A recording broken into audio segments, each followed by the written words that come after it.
2002 पासून माझी आई आम्हाला भेटली नाही। मी तिथे बघितलं की आमची जमीन दुसऱ्यांच्या नावावर फिरलेली होती। त्या लोकांच्या नावावर माझी जमीन झालेली आहे, तर त्या लोकांनी माझी आईला माझ्याजवळ आणून द्यायचं। और जो ये ठाकुर लोग हैं इनको माँ मिली है, तो इनकी माँ जब तक इनको नहीं मिलेंगी तब तक हम ये विषय को छोड़ेंगे। हड़प किया है तो उनकी माँ भी उन्होंने किधर आश्रम में रखा है या किडनैप करके रखा है या कहाँ रखा है, ये हम पुलिस कंप्लेंट करके ही पुलिस उनको ढूंढ के लाएगी। तर विवाह होल्डिंगचे स्वतः सिद्धार्थ ठाकूर म्हणून याने स्वतः हे दस्तावेज 2022ला नोंदणी केलेलं। आई भेटून येत नाही आहे, शेतकरी यांच्या नुसते दरवाज्यावर जातोय आणि आज दिवाण आतमध्ये जरी आहे तरी यांचं जागेवरती केवढं प्रेम आहे आपण बघू शकतो। 2002 में खोई हुई मां 2016 में मिली कागजों पर बेटी के पैरों तले जमीन ही खिसक गई। आइए जानते हैं शहर के प्रतिष्ठित बिल्डरों का काला कारनामा। नमस्कार, मैं हूं आदित्य सिंह। ये कहानी शुरू होती है 2002 में। 2002 में गीता अनिल पाटिल की मां सुमति सखाराम पाटिल गुमशुदा हो जाती है। क्योंकि सुमति की मानसिक स्थिति ठीक नहीं होती है, ऐसे में परिवार वाले काफ़ी परेशान और हताश होते हैं। इस विषय को लेकर वो विरार पूर्व के पुलिस स्टेशन में गुमशुदगी की रिपोर्ट दर्ज कराते हैं। रिपोर्ट दर्ज कराने के बाद से लेकर 2002 से 2023 तक अब तक सुमति का कोई पता नहीं चल सका है। लाख कोशिशों के बाद भी परिवार के हाथ सिर्फ और सिर्फ निराशा ही लगती रही है। इसी बीच 2016 में गीता अनिल पाटिल उनके मां के नाम पर जो जमीन होती है विरार के बोलेंज इलाके में, उसकी स्थिति जानने की कोशिश करती हैं। तब उन्हें पता चलता है कि ये जमीन अब उनके मां के नाम पर है ही नहीं, जो कभी हुआ करती थी। 2009 में ही ये जमीन किसी और के नाम पर हो चुकी है।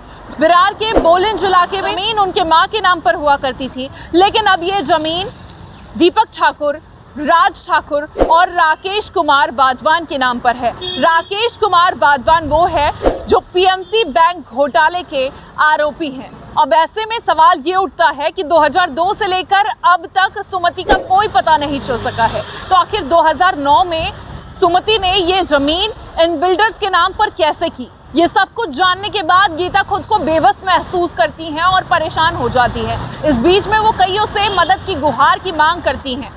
तभी उनकी मुलाकात होती है 2017 में प्रहार जनशक्ति पक्ष से। इस पूरे विषय पर प्रहार जनशक्ति पक्ष के सर्वे सर्वा बच्चू कडू ने गीता को विश्वास दिलाया कि आपको हम न्याय दिला कर रहेंगे। इस पूरे विषय पर जब प्रहार जनशक्ति पक्ष द्वारा पेपर वर्क किया जाता है, तभी ये बात दीपक ठाकुर को पता चलती है और दीपक ठाकुर गीता अनिल पाटिल को अपने कार्यालय में बुला लेते हैं, ये कहते हुए कि अब आप इस पर कोई कार्रवाई मत करिए, हम आपकी ज़मीन आपको वापस लौटा देंगे। मामले को सुलझता हुआ देखकर गीता अनिल पाटिल शांत हो जाती हैं, लेकिन 2017 से लेकर अब तक गीता अनिल पाटिल को कोई ज़मीन नहीं लौटाई जाती है। इस पूरे प्रकरण पर गीता अनिल पाटिल अब अपने आवाज़ को बुलंद करते हुए साफ तौर पर कह रही हैं दीपक ठाकुर से कि आप मेरी मां को मुझे लौटा दीजिए, मुझे मेरी ज़मीन जायदाद नहीं चाहिए, ज़मीन जायदाद के लिए मैं कानून का सहारा ले लूँगी, लेकिन अगर मेरी मां ने 2009 में अपनी ज़मीन को आपके नाम पर किया है तो कृपया आप मेरी मां को मुझे लौटा दीजिए। आइए सुनते हैं इस पूरे विषय पर गीता अनिल पाटिल का क्या कुछ कहना है। गीता अनिल पाटिल 2002 पासून माझी आई डोक्याने जरा भ्रमिष्ट होती आणि त्याच्यानंतर ती घरातून निघून गेली। तर आम्ही सगळीकडे शोधलं, पण ती आजपर्यंत आम्हाला भेटली नाही सगळीकडे। आणि पोलीस स्टेशनला जाऊन आम्ही NC नोंदवली तिची। तर पोलीस स्टेशनवरून पोलीस पण घरी आलेले बघायला, पण त्यांनाही भेटली नाही ती आणि आजपर्यंत तिचा काहीच पत्ता लागलेला नाही आहे। 2016मध्ये माझे जमिनीचे मी पेपर काढायला गेली, त्याच्यानंतर मी त्या पेपरामध्ये बघितलं की माझी आई तर ह्याच्यामध्ये आहे। तर 2009ला ती रजिस्ट्रेशनला पण आहे। मी जेव्हा पेपर काढले तेव्हा मी बघितलं तर 2000 रजिस्ट्रेशनमध्ये ती गेलेली आहे 9ला। मग त्याच्यानंतर मी दीपक ठाकूरच्या इकडे गेली, ज्यांच्या नावावर कागदपत्र झालेली होती त्यांच्या इकडे मी गेली आणि त्यांना सांगितलं की तुम्हाला माझी आई सापडलेली आहे, तर ती आजपर्यंत आमच्यापर्यंत येऊ शकली नाही का? तर माझी आई जिथे कुठे असेल ती तुम्ही मला आणून द्या, मला जमिनीशी काहीही लेनदेन नाही आहे। तुमचा आरोप दीपक ठाकूर, राजा ठाकूर व राकेश कुमार वधावन ह्या लोकांच्या नावावर माझी जमीन झालेली आहे, तर त्या लोकांनी माझी आईला माझ्याजवळ आणून द्यायचं। अब सुनिए इस पूरे विषय पर प्रहार जनशक्ति पक्ष से पालघर जिला अध्यक्ष हितेश जाधव का क्या कुछ कहना है। 2017 से गीता ताई मेरे पास आके पूरा मुझे सच कहानी बताई, और वो कहानी में ऐसा था कि दीपक ठाकुर, राजा ठाकुर, मेहुल ठाकुर और राकेश कुमार वधवान, ये लोगों ने इनकी माँ को दस्तावेज में 2009 का दस्तावेज नोन किया है, जबकि इनकी माँ 2002 से मिसिंग है। तो हमारा कहना एक ही है कि इनको इनकी माँ मिल नहीं पाई, और जो ये ठाकुर लोग हैं इनको माँ मिली है, तो इनकी माँ जब तक इनको नहीं मिलेंगी तब तक हम ये विषय को छोड़ेंगे नहीं, हम साथ साथ हैं। इनकी माँ उन्हें ही पता है, उन्होंने ये जगह हड़प किया है, तो उनकी माँ भी उन्होंने किधर आश्रम में रखा है या किडनैप करके रखा है या कहाँ रखा है, ये हम पुलिस कंप्लेंट करके ही पुलिस उनको ढूंढ के लाएगी।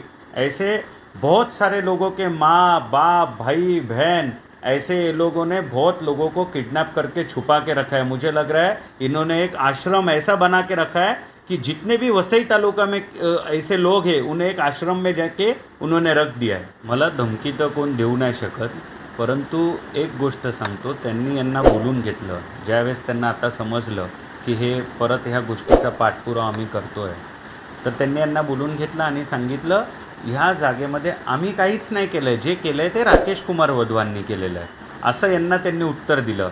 पण विशेष मी तुम्हाला एक गोष्ट सांगतो, यांनी जी ही लीज पेंडन्सी जी केलेली आहे 2022ला, तेव्हा विवा होल्डिंगने यांचा जो हा सर्वे नंबर आहे 368 आणि 384 बोईंजला यांची जी जागा आहे, त्याच्यात यांनी स्पष्टपणे म्हटलेलं आहे की ह्या जागेमध्ये 100% आमचे जागा हिस्सा आहे आणि 30% लेआउट बी आणि लेआउट सीला यांची जागा आहे। आणि हे डॉक्युमेंट बनवताना जर आपण बघितलं असेल तर विवा होल्डिंगचे स्वतः सिद्धार्थ ठाकूर म्हणून याने स्वतः हे दस्तावेज 2022ला नोंदणी केलेलं आहे। तर कशाला एवढी फसवणूक? म्हणजे आई भेटून येत नाही आहे, शेतकरी यांच्या नुसते दरवाज्यावर जातो आहे, आणि आज दिवाण आतमध्ये जरी आहे तरी यांचं जागेवरती केवढं प्रेम आहे आपण बघू शकतो। एवढं प्रेम जर आपण जर सच्चाईवर केलं असतं ना तर आज लोकांनी यांचा जय जयकार केला असता।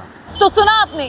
अब ऐसे में देखने वाली बात ये होगी कि क्या गीता अनिल पाटिल को उनकी मां वापस मिल पाती है, क्योंकि उन्होंने दीपक ठाकुर से साफ तौर पर मांग की है अपनी मां को वापस लौटाने की। साथ ही देखना ये भी होगा कि इस पूरे मसले का निष्कर्ष क्या कुछ निकल कर आता है, क्योंकि इस तरीके से न जाने कितने ही लोगों की मौत का, न जाने कितने ही लोगों की गुमशुदगी का फायदा उठाते हुए शहर के नामचीन और प्रतिष्ठित बिल्डर नजर आ रहे हैं। खबर पसंद आने पर चैनल को लाइक और सब्सक्राइब करना ना भूलें, साथ ही शेयर भी करें। इसी के साथ नीचे दिए गए फेसबुक और इंस्टा आईडी को भी फॉलो करें। अपने शहर के जुड़े बड़े अपडेट्स को जानने के लिए लगातार बने रहे हमारे साथ।